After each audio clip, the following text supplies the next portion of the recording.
Hi everybody.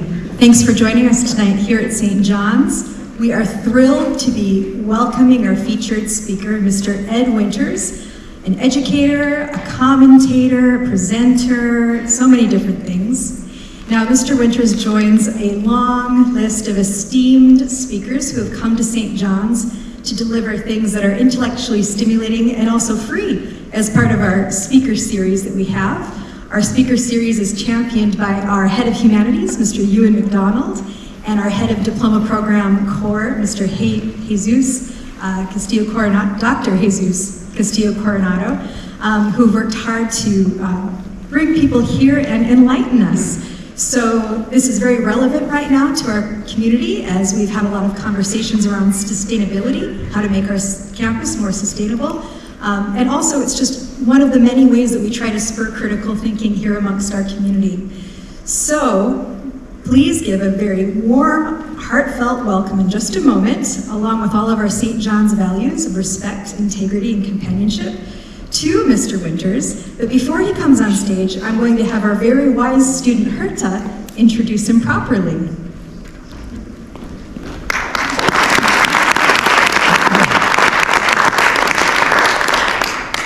Thank you, Ms. Rankin, and good evening, St. John's community. Thank you all for coming. As Ms. Rankin said, tonight we are continuing our Distinguished Speaker Series, and it's my pleasure to introduce our guest, Mr. Ed Winters, a best-selling author, content creator, debater, public speaker, and a vegan educator. He has made great impact on the world of veganism and ethical animal treatment. Ed is well known for his thought-provoking debates, as well as challenging societal norms. He has been touring around the world to speak at various businesses and universities, including every Ivy League college and major companies like Google and American Express. He has also given 3 TEDx talks that have reached a total of 2.5 million views online.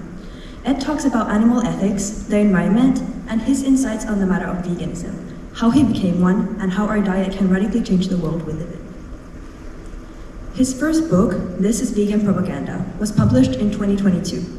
The book approaches veganism from various perspectives and demonstrates that it's not just extremism, it's about making thoughtful and ethical choices. Reading it makes anyone, vegan or not, reflect on their entrenched eating habits and judgments about veganism. In 2023, Ed published his second book, How to Argue with a Meat Eater. It responds to every possible and impossible argument that a vegan might have to handle in a discussion. Since Ed has not taken part in various debates throughout his vegan life, he also gives some general information on how to become a more effective debater overall in any discussion. Today, Ed continues to raise awareness of the pressing topic of veganism. He conveys a message of responsibility and action, and we are grateful to have him here with us tonight. So, without further ado, let's give a warm welcome to Ed Winters.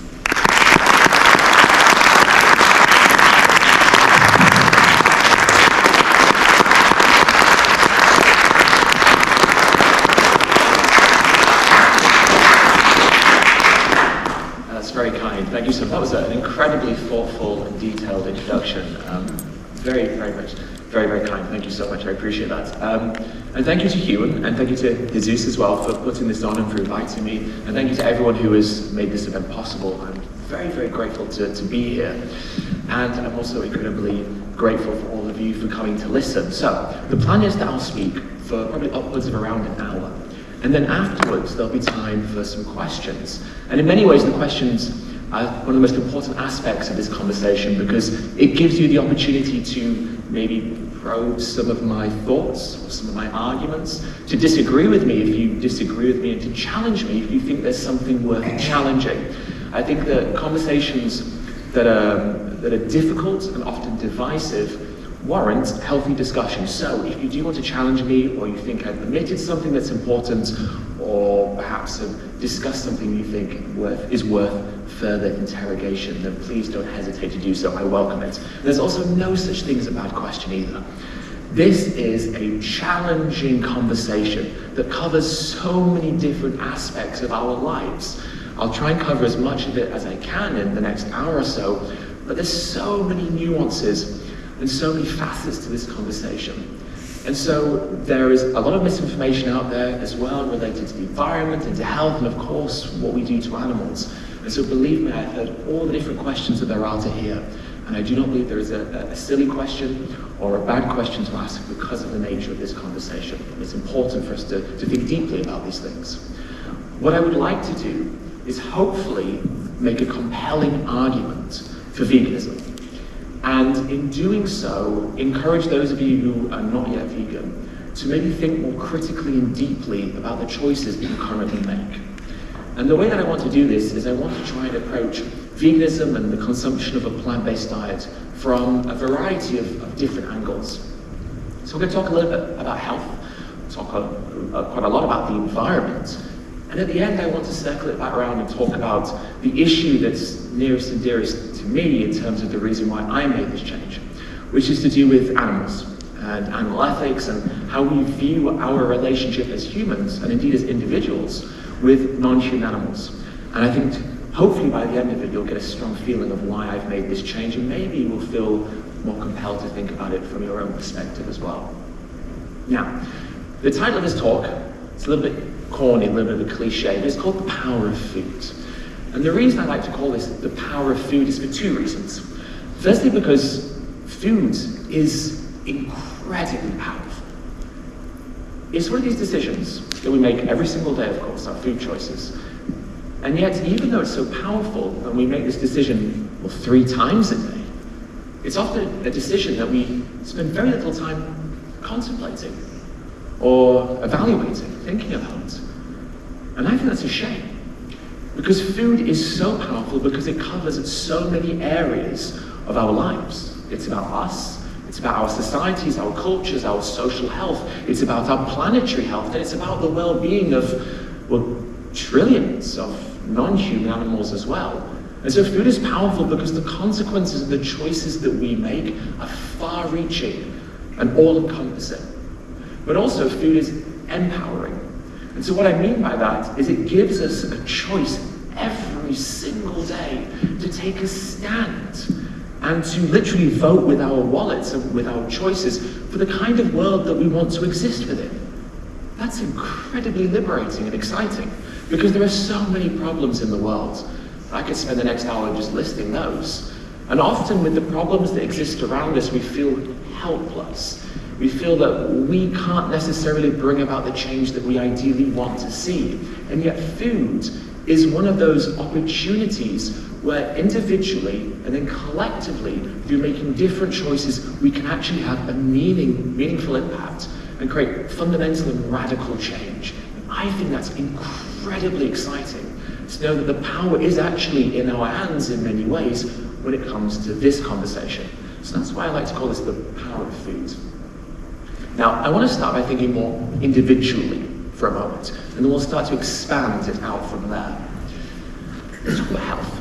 And I think the first thing to establish very, very quickly is the healthfulness of plant-based diets. Now, undeniably, there's a lot of conversation around nutrients and nutrient deficiencies and how that relates to people that don't eat meat, dairy, and eggs. But what's really important to know straight off the bat is that according to the Academy of Nutrition and Dietetics, which is the largest organization of nutrition and food scientists and experts and health professionals around the world, a plant-based diet is appropriate and satisfies nutrient needs and promotes normal growth at all stages of life, including pregnancy and lactation, infancy, childhood, adolescence, adulthood, and even for athletes. That's a really important thing to establish straight away.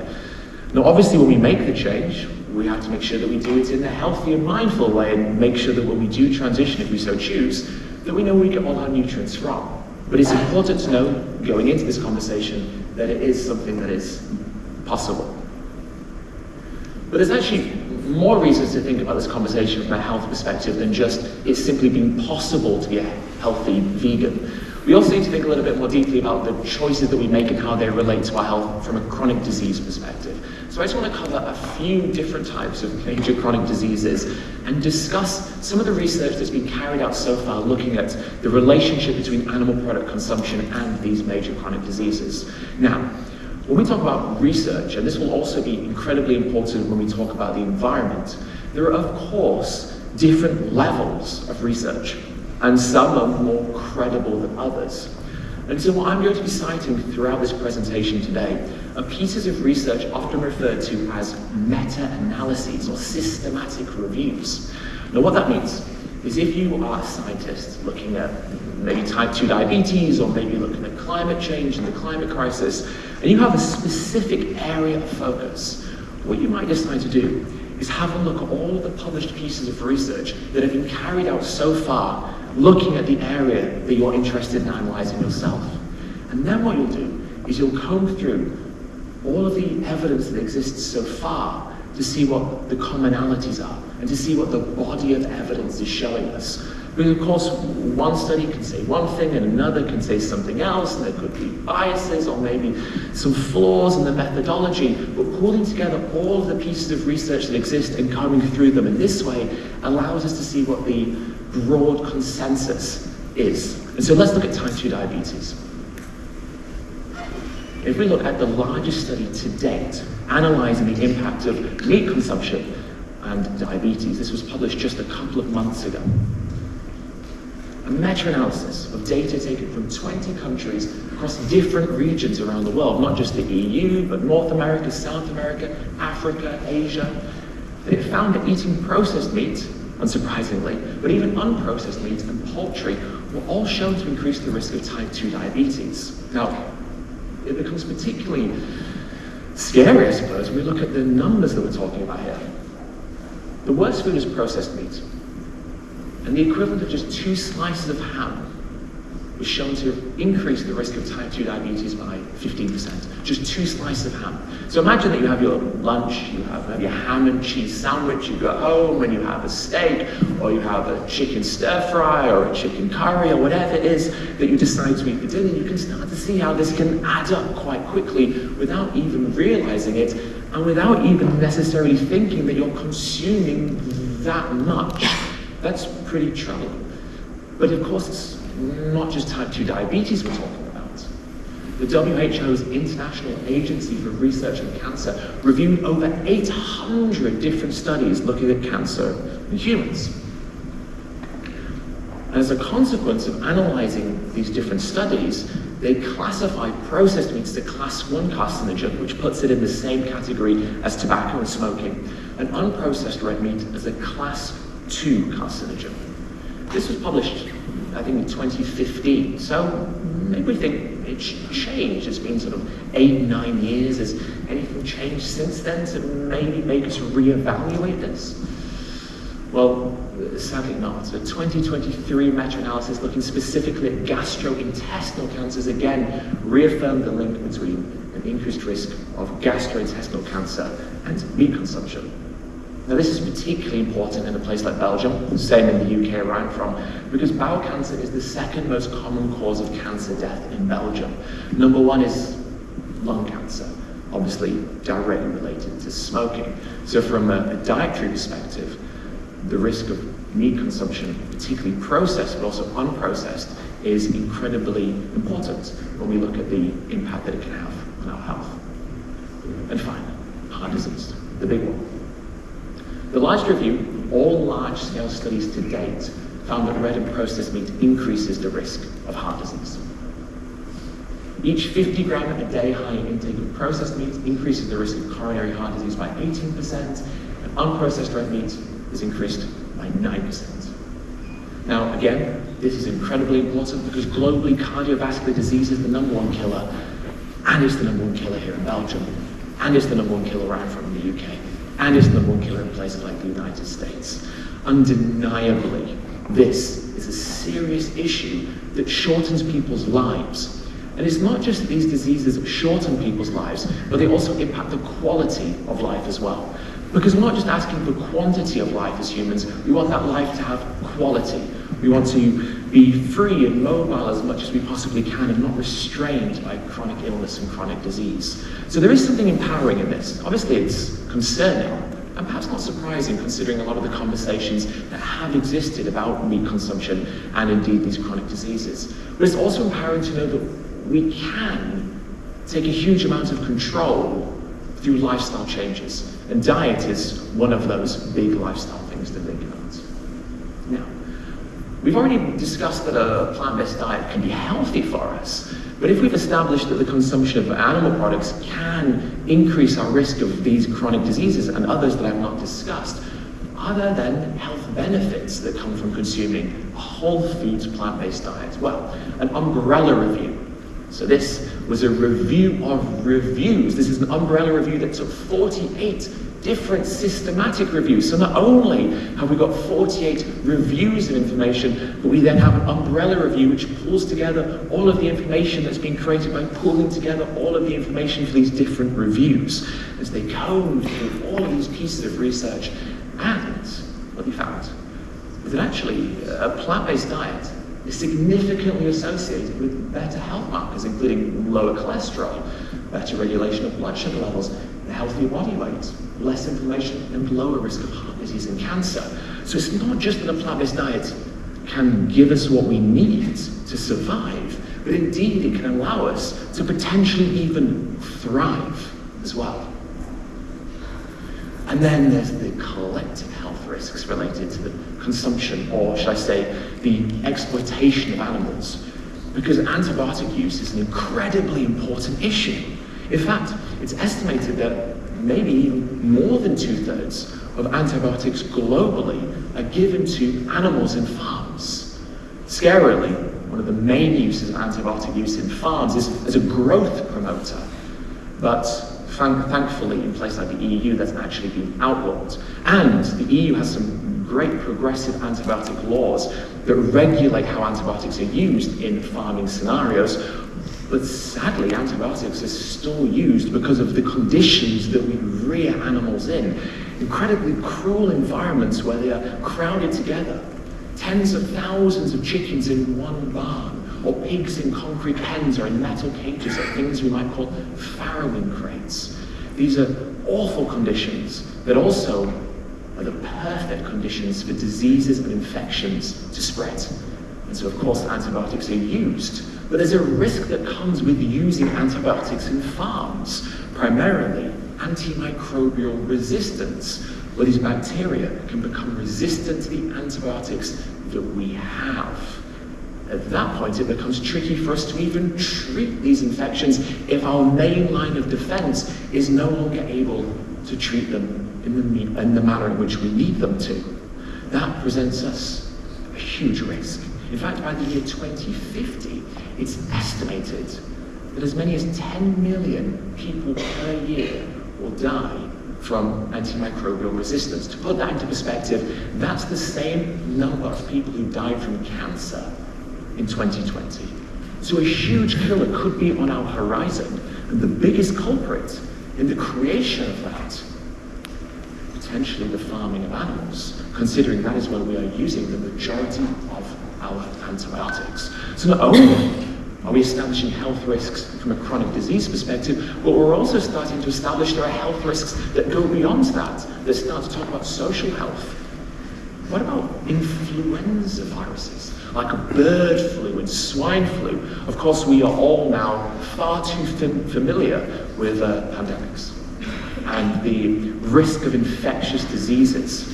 But the infectious disease that infectious disease experts are most worried about when it comes to their pandemic potential is avian influenza, bird flu.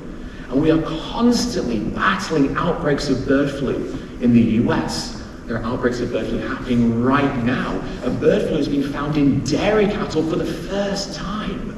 The problem is if we have an influenza virus that mutates to a point where it becomes effective at spreading to humans and then effective spreading from human to human, we then have a potentially new pandemic on our hands. This is incredibly frightening because we know the damage that pandemics can cause, and potentially these ones could be even worse. And to think that the main driver in the emergence of bird flu and swine flu are indeed bird farms and pig farms. To think that we are prioritizing the consumption of animal products over our personal health, our antibiotics, the so-called miracle of modern medicine, and indeed prioritizing the farming of animals over pandemic prevention. That frightens me, because these things can happen in a moment. We know how quickly pandemics can emerge and spread, and to think that we may be incubating the viruses ourselves because of the farming of animals, to me, becomes troubling to think about. So there's a few issues that we discussed right there and then. And what I would like to do is just start to create a little bit of a mental image. If I kind of create sort of a weighing scales in front of you here. And on the one side, I'm just going to start to put some of these things on the one side. So maybe some chronic disease risk, antimicrobial resistance, bird flu, swine flu, pandemic potentially causing viruses. We'll put that on one side. And as the talk goes on, I want to see if that starts to balance out for you. Because what I might do on the other side is I want you to place your justifications for eating animal products. And undeniably, there's going to be ones like taste. I mean, we all like how animal products taste, right? That's absolutely fine to admit. I didn't become vegan because I woke up and thought that steak was disgusting, right? That never happened. So I appreciate they taste good. It's cultural, deeply cultural, traditional. So we can start to pile up this side as well. Let's go on. Let's talk about the environment. So we talked about health. What about planetary health? Now, the EU has been trying, let's say, to bring this discussion more to the forefront. Talking about Green New Deal, talking about agricultural reform, and you do not need me to tell you that that has caused some division in certain sections across the European Union. And of course, this is a complex conversation, but it's also an incredibly important conversation that requires us to look beyond our tribalism and to start to think about the greater good, so to speak, of our planetary health, and indeed, not only ecological health, but indeed human health. And so the environment, when it relates to animal agriculture, is such an important part of this conversation because of the impact that animal farming has on our environment. So, let's go back to 2006. And the reason I want to go back to 2006 is because the United Nations released a report called Livestock's Long Shadow. And the purpose of this report was to analyze the impact that animal farming has on our planet. And as you can see, this is a quote taken directly from that report. The livestock sector emerges as one of the top 2 or 3 most significant contributors to the most serious environmental problems at every scale from local to global. The findings of this report suggest that it should be a major policy focus when dealing with problems of land degradation, climate change and air pollution, water shortage and water pollution, and indeed loss of biodiversity. 18 years ago, we were warned this needed to be a major policy focus. Maybe that's starting to happen now, but ultimately even the proposals that have been carried through have been watered down to such an extent that will they meaningfully have an impact on these issues? I guess we'll have to wait and see. But 18 years ago, we were warned by the United Nations of the impact of animal farming. They then warned us again, 2010 this time, urging a global move to a meat and dairy-free diet to avoid the worst impacts of the climate crisis. We can start to see there's a narrative being formed that is centering our food consumption within this conversation, that is pushing it within this conversation and demanding that it becomes a priority in amongst all the other environmental priorities that we have. And then, recently, the UN's IPCC released what they called the 6th Assessment Report. This report was massive. 782 scientists, hundreds more contributing authors, analyzing more than 66,000 pieces of peer-reviewed research, a huge investigation. Not just looking at food, but also looking at food. And one of the things the authors of this report wanted to do is make a recommendation. And the recommendation they wanted to make was that we move towards plant-forward diets. But when the report was eventually published, it didn't say that. And the reason it didn't say that is because when the report was given to the delegates of different countries, the meat industry began lobbying, and they began demanding that that was removed. And thanks to the meat industry in places like Brazil, Argentina, the United States, that was actually taken out of the report. This is obviously concerning. And the reason it's concerning is because I think fundamentally it's an infringement on our rights. Our right to be able to make an informed decision. Our right to be given the information that is required for us to be conscious consumers and citizens. I think it is absolutely outlandish that these industries can hold so much power that they can essentially censor the scientists who we are trusting to investigate these issues and relay that information onto us so that we can use our autonomy to make decisions for ourselves. How can we be expected to be conscious consumers when we are being denied the information required to be conscious consumers? I think it is an abomination, an ethical disgrace. These industries can use their political power and financial resources to censor important scientific information. And it shows what we're up against. We think of fossil fuels, we think of these huge fossil fuel companies, and we cognitively know that they aren't necessarily to be trusted. That if we want objective information about the impacts of burning fossil fuels, maybe not going to BP executives is the best thing to do. But the problem with farming, and animal farming in particular, is it presents us with this really idealistic and romantic image. We see animals grazing, we see adverts in supermarkets or on the TV when we're watching programs, and it constantly sells us this illusion of animal farming being natural and sustainable and in harmony with the world around us. We are so bombarded with the misinformation and imagery that is selling us what is fundamentally, I strongly believe, a lie. And that lie is that we need not be concerned. It is reinforcing to us that we can divert our attention elsewhere. The lie is fundamentally that the farming of animals is healthy, sustainable, good for us and good for animals. I strongly believe it is none of those things.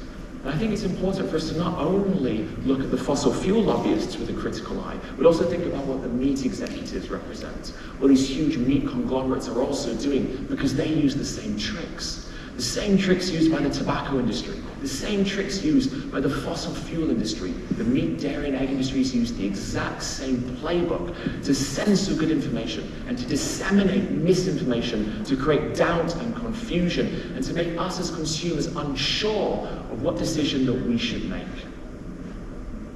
So, we're talking about the environment. Of course, we have to talk about emissions. So, the United Nations estimates that, conservatively speaking, the farming of animals contributes about 14.5% to 18% of current global greenhouse gas emissions. Now that number is important because think about animal farming and then think about the emissions produced by the exhausts of all transportation globally. So think about all the emissions from all of the exhausts of cars and planes and trucks and motorbikes and boats and such.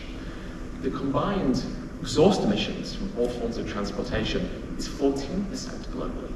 So even the most conservative estimate given to the farming of animals is higher than the combined emissions produced by the exhausts of all transportation globally. So immediately we can begin to see that this is undeniably a pressing issue that we have to think about from an emissions perspective. But it's not just good to isolate why animal farming is a problem. We have to understand why this solution is a solution. And to do that, I want to cite this report. Reducing food's environmental impact through producers and consumers. I love this piece of research for two reasons. Firstly, because of what it found out, but secondly, because of what it involved. This piece of research is the most comprehensive piece of research done to date, exploring the impact of farming on the environment. It looked at 40,000 farms in over 110 countries around the world. It looks at every different system of farming, from crop and arable farming to intensive factory farming to grass-fed outdoor pasture-based farming. What did they find? Let's take the lowest impact beef that they studied. Even the lowest impact beef is responsible for 6 times more greenhouse gas emissions and a staggering 36 times more land than plant proteins such as peas. Now land, that's an important conversation that we're going to come to in a few slides' time. but even the lowest impact beef. Staggering. Now, I am always told that as a vegan, I've got my priorities all wrong. And farmers, they'll say to me, look, Ed, okay, we get that we don't necessarily get on, you're a vegan, we farm animals, perhaps we should meet in the middle then. And perhaps something we should consider is actually supporting local meat, because the issue is where foods are being transported from. If you just supported your local farmer, well then that would be a sustainable choice. And there's logic to that. Obviously there's logic. The logic is, well, if we can reduce the distance our foods travel, then that makes them more sustainable. But that's based on a false assumption.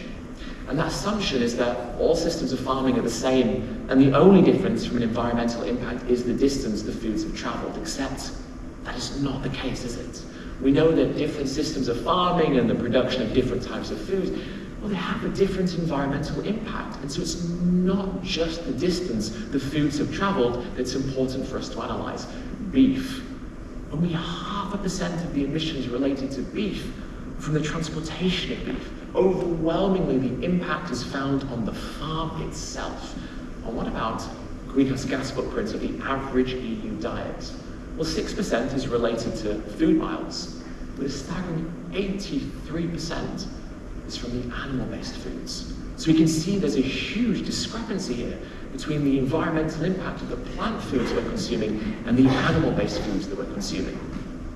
And to make this a little bit more complex, let's say you take the same food, tomatoes, and let's say that you live in Sweden. You can buy Swedish tomatoes, you can buy Spanish tomatoes. If you live in Sweden, which should you buy from a sustainability perspective? Well, inherently, or instinctively, we might think the Swedish tomatoes. But the problem is the climate in Sweden isn't suitable for growing tomatoes, and so they're grown indoors in greenhouses that require energy. But in Spain, the climate is suitable for growing tomatoes. In other words, it's actually more sustainable if you live in Sweden to buy tomatoes from southern Europe than it is from the country where you live because of the different methods of producing these foods. So the local argument is a little bit of a red herring because it tells us something that seems true, but actually, when you investigate it further, is not true at all. Importantly, what we choose to eat is the most important part of this. And if we break that down even further, the animal foods that we choose to eat.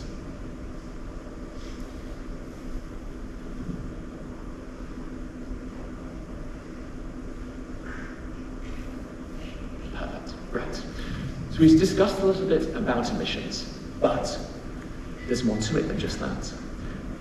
The emissions that we're talking about, or the greenhouse gas that we're talking about specifically when it comes to this conversation, is methane.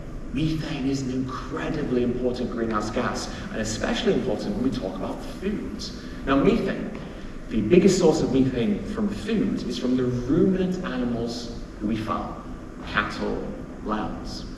And they produce this methane mostly from the front by burping it, and more comes out from the back. It's particularly unglamorous, right? But it is important. This quote is taken from Inga Anderson, who is the United Nations Environment Programme's Executive Director.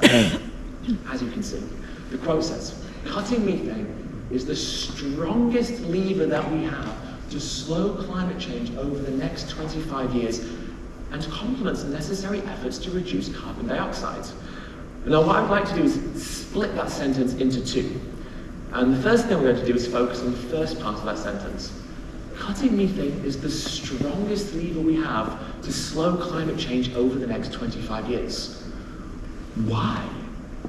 Two reasons. Firstly, because of the impact that methane has. Methane has what we call a higher global warming potential than CO2. What that means is that an equivalent mass of methane in our atmosphere is far more effective at trapping heat than an equivalent mass of CO2. So actually, from a global warming potential, methane is an incredibly troubling greenhouse gas. But there's a flip side to this, something that actually makes methane a relatively positive greenhouse gas for us to deal with, and that is its half-life. In other words, the amount of time that it takes for it to break down once it's been emitted. Now, CO2, carbon dioxide, it is a pesky greenhouse gas, and it sticks around, just hangs out way past its welcome, doesn't break down very quickly. But methane is the opposite, relatively speaking. In fact, it breaks down within about 12 to 20 years. So what that means is that if we were to reduce methane emissions today, we would start to feel the impact of that within about 12 to 25 years.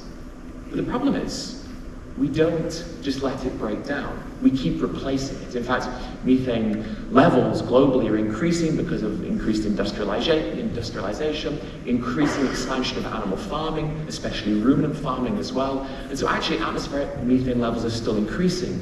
But if we were to slow them down, reduce them, all of a sudden, we would start to have a meaningful impact within relatively a short space of time. That's incredibly exciting to think that we could do something today and actually feel the benefits of it within about 2 decades. So how do we do that? Well, let's look at methane emissions by sector in Belgium. Wow. By far, the biggest contributor to methane in Belgium, agriculture. And even if we expand that to the world, agriculture is still the biggest contributor when it comes to methane emissions. But if cutting methane is the strongest lever we have to slow climate change over the next 25 years, and agriculture is the biggest contributor to methane emissions in Belgium and indeed globally, what does that mean for us? How do we contribute to a reduction in methane and, as a consequence, slow down climate change within 25 years? Well, perhaps the answer is what's on our plates. If we were to tackle the biggest source of that, then we'd start to reap the benefits of it, well, within the next 25 years. That's incredibly exciting, because that also allows us to do something else, which would help with the other part of that sentence. Because remember, the second part of that sentence is that it complements necessary efforts to reduce carbon dioxide. Now, the methane thing makes sense. But how does it help with carbon dioxide? That brings us to land use. Now, again, from that piece of research I've been citing, one of the things that the academics looked at was not just emissions, but also land use as well. This is staggering. Meat and dairy, globally, uses 83% of all agricultural land. But in return, it only provides us with 18% of the calories we consume and 37% of the protein that we consume. Sometimes people say, but hang on, where do vegans get protein from? But the majority of the protein that's consumed globally is from plants. Now, the problem here is inefficiency. This is incredibly inefficient as a form of food production, because actually, the system of farming that only uses 17% of agricultural land is providing us with 82% of the calories consumed globally, and, well, 63% of the protein. Now, there's an issue when it comes to land use for agriculture, because if you want to graze animals, or you want to grow crops to feed to animals, let's say, there are a number of ecosystems or landscapes that are not particularly helpful. Forests, woodlands, wetlands, peatlands, all of these incredibly important carbon stores, and also areas which have rich biodiversity, are not helpful if you want to produce food on that land. And so what we see is that the biggest driver of deforestation, of habitat loss, and of species extinction is the agricultural industry. But more specific than that, the agricultural sector that uses by far the most amount of land. The biggest drivers of deforestation in South America, cattle farming for beef and for leather, and soybean farming, which overwhelmingly is used to feed animals. The EU is a massive importer of soybeans from places like Brazil and Argentina, which is then used to feed the animals that are intensively farmed here. So it's not just that the deforestation is happening on our doorstep, although in the EU it still is, but it's also that we're also importing feed that is contributing to deforestation and biodiversity loss in incredibly important areas of the world, like South America. So that's a really big concerning issue. The biggest driver of these things is the biggest user of our land, and the biggest user of our land, which is the biggest driver of the things we've discussed, is the biggest contributor when it comes to methane, which has a higher global warming potential than carbon dioxide. Hopefully we can begin to see why this is a very pressing issue. Let's look more specifically at Belgium for a moment. Firstly, the EU. At least 71% of the EU's farmland is used for animal farming. And more than half of the agricultural land in Belgium is devoted to animal feeds. This is another thing to think about. We use so much land to produce plants that we then filter through animals, and then as a consequence get less in return than if we just farmed plants for humans to consume directly. Not only does the grazing of animals require so much land, but even when we intensively farm them, we're squandering perfectly suitable land that we could use to produce plants to feed to humans. I mean, we kill around 80 to 85 billion land animals every single year. And we can feed every one of them, and yet we can't feed every human. And we're squandering perfectly suitable land to produce feed to animals that then produce methane and contribute to all of these problems that we've just been discussing. So at the end of it, we could have antibiotic-resistant bacteria and maybe suffer personally from heart disease or type 2 diabetes. At a certain point, it just begins to make little to no sense to me that we continue this. Biodiversity loss. In areas of Belgium which are farmed, bird populations have declined by over 60% on average. But importantly, a review of evidence from over 100 different studies, not just looking in Belgium, but a review of evidence from over 100 studies found that when livestock are removed from land, the abundance and diversity of almost all groups of wild animals increases. Perhaps unsurprisingly, the only category in which numbers fall when grazing by cattle or sheep ceases are those that eat dung. But where there are cattle, there are few wild mammals, birds, reptiles, insects on the land, and fewer fish in the rivers.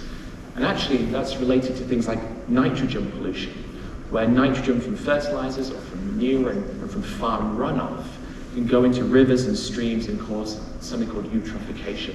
And as a consequence, kills life within rivers and streams and contributes to ecological decline in our water courseways. So, we've established that the farming of animals is inefficient, and that we use a lot of land just to produce food to then feed to animals to get less in return as a consequence. So then the question becomes, well, all right, if producing plants is more efficient, what if we only produced plants for human consumption? What would a plant-based food system look like in terms of land use? As you can see from the map behind me, there are 4 regions highlighted in yellow: Australia, China, the EU, and the United States. If we were to only eat plants, we could free up an area of land equivalent in size to all 4 of those regions combined. Australia, China, the European Union, and the United States combined. Land that we would no longer need for farming, because instead, we've just harnessed a far more efficient form of food production. Now, if we freed up all of that land, what can we do? We've already established the farming of animals is the leading driver of deforestation, habitat loss, biodiversity loss. But if we're no longer farming animals on that land, well, what can we do with that land instead? We can do the opposite. We can reforest it, regrow it, return it, rewild it. And the wonderful thing about plants is they grow using a process called photosynthesis. And photosynthesis is the process where CO2 is sequestered by the flora, the carbon is stored to build up their organic biomass, and the oxygen is released as a byproduct. This is why cutting methane is not only the strongest lever that we have to slow climate change over the next 25 years, but also contributes necessary efforts to reduce carbon dioxide as well. Because not only do we remove the biggest contributors when it comes to methane emissions, but it allows us to free up 75% of current agricultural land and as a consequence return that land back to nature, store carbon in soils and in trees and in organic biomass. More carbon stored, less CO2 in our atmosphere, less methane and CO2 from this simple choice in front of us. How exciting. More biodiversity as well, cleaner rivers and streams, a more harmonious natural world, and we can harness the benefits of that selfishly, because the benefit is that there's less CO2 in our atmosphere as a consequence. My goodness, this is why food is so powerful and so empowering. It covers so many different areas and so many different aspects. But inefficiency.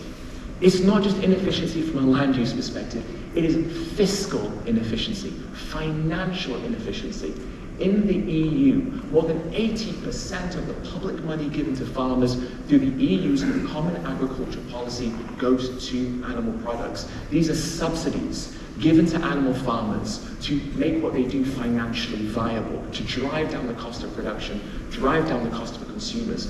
But we are publicly funding all of the things that I've been talking about. Our public money, which is meant to be spent for the public good, to help us in our interest, is being given supporting an industry that goes against our best interests, that contributes to issues that we wish to avoid, that we want to stop. Not only is this system of farming causing all of these problems, but our legislators and lawmakers are using the money that we give to them that should be spent to help us.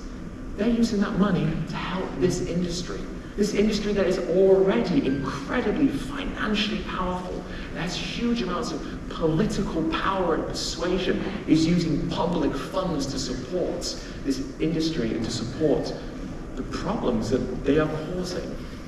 It is not just inefficient from a land perspective and a food perspective, it is inefficient from a financial perspective. Imagine what we could do if instead of giving billions of euros to propping up these unsustainable, unethical and unhealthy industries, we instead use that money and put it into things like public infrastructure, healthcare, academic research, sustainability and climate change initiatives. Imagine what we could achieve if we started using this money in a meaningful way that actually positively helped us rather than negatively impacted us. Now, everything I've been saying is all well and good if things change. And the thing is, things are changing, but not necessarily in the way that we would like. Because globally, the human population is increasing. And not only is our population increasing, but globally per capita consumption of animal products is increasing as well.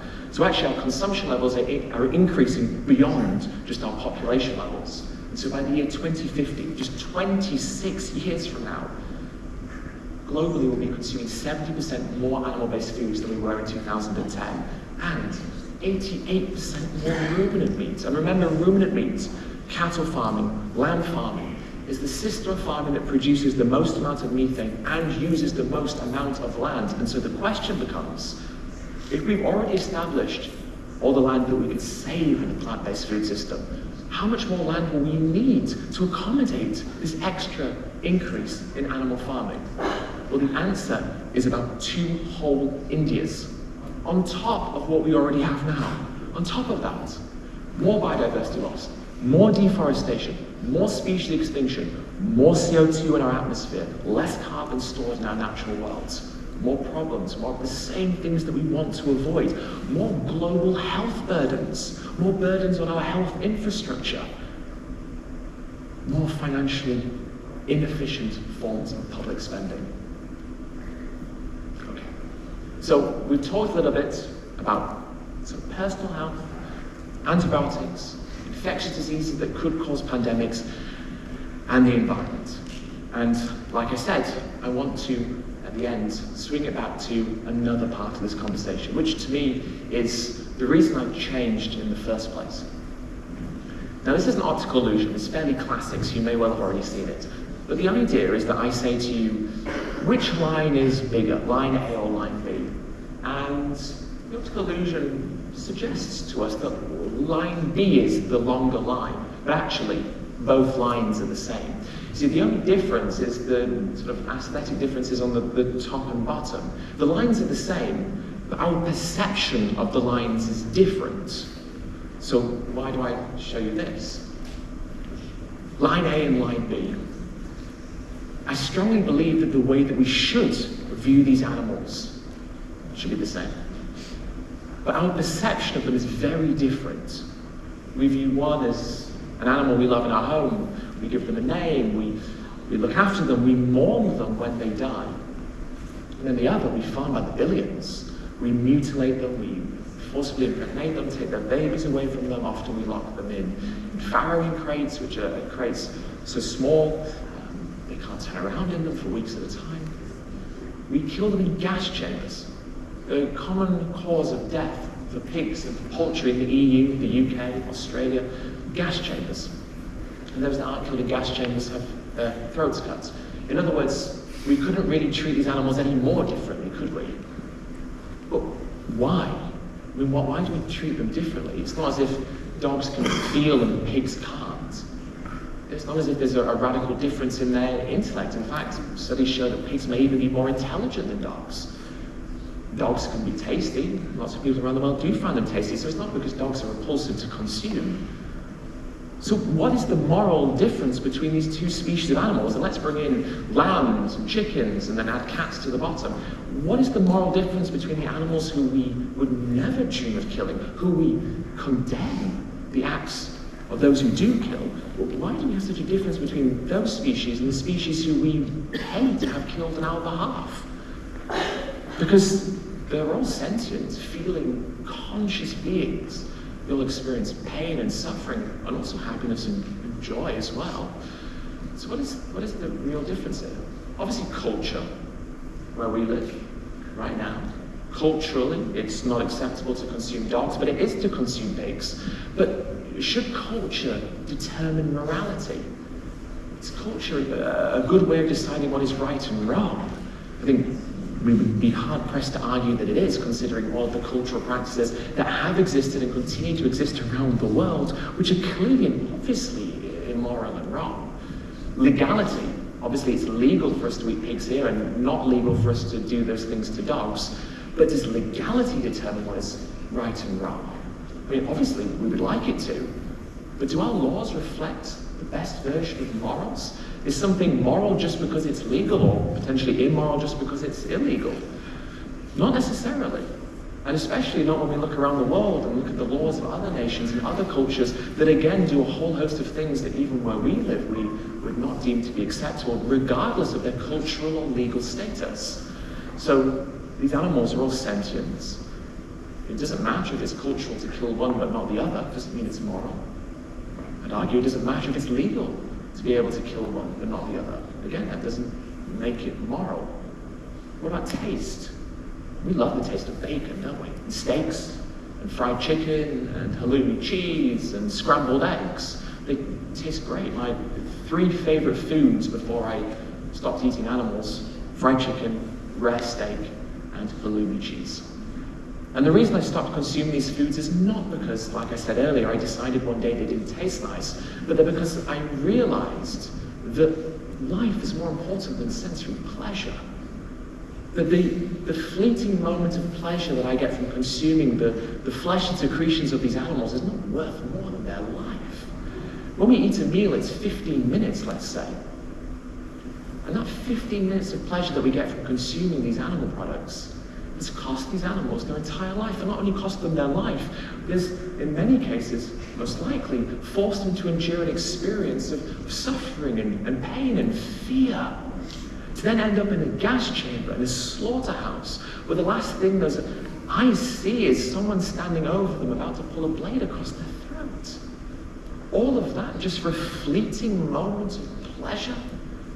I don't believe that any of us would argue that sensory pleasure should morally justify our actions, and I would strongly hope that even in the case of animal products we can begin to see why that logic is flawed.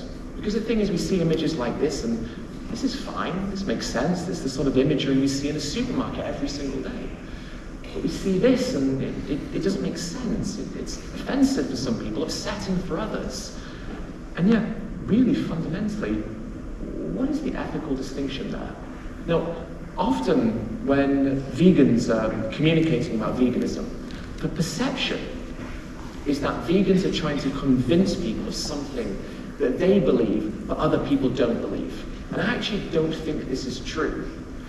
Because I think that the principles that veganism is aspiring to and what it hopes to achieve are principles that we all do already agree with. Because if I was to offer you a food system, and that food system was the most sustainable food system available to us, removed antibiotics from our food system, created food that reduced the risk of things like heart disease and cancer and type 2 diabetes, was a food system that removed the biggest driver in the emergence of bird flu and swine flu viruses that could cause the next pandemic, and was a food system that removed the biggest form and driver of human-inflicted animal suffering and cruelty on the planet, who would not want that food system?